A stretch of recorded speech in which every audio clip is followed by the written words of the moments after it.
দর্শক, আয়ারল্যান্ডের বিপক্ষে বাজে পারফরম্যান্সের কারণে দল থেকে বাদ পড়লেন জাকির আলী এবং তার পরিবর্তনে সাব্বির রহমানকে দলে ফেরালেন বিসিবির বস বুলবুল আহমেদ।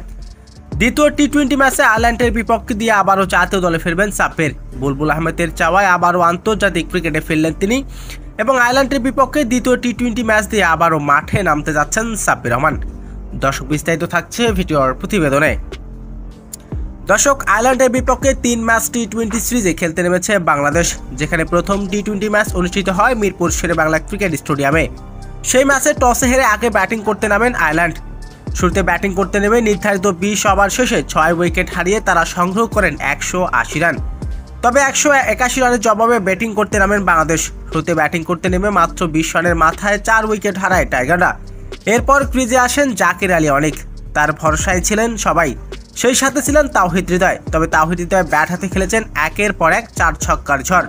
তবে অন্যদিকে ব্যাট হাতে বরাবরই ব্যর্থ ছিলেন জাকির আলী অনেক। 180 রানের টার্গেট সেখানে ব্যাট করেছেন টেস্টের মতো এবং অধম ব্যাটার হিসাবে।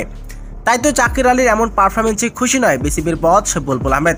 তাই তো দ্বিতীয় টি-20 ম্যাচে চাপ নিতে চান না বুলবুল আহমেদ এবং তার পরিবর্তনে সাব্বিরকে দলে ফেরালেন।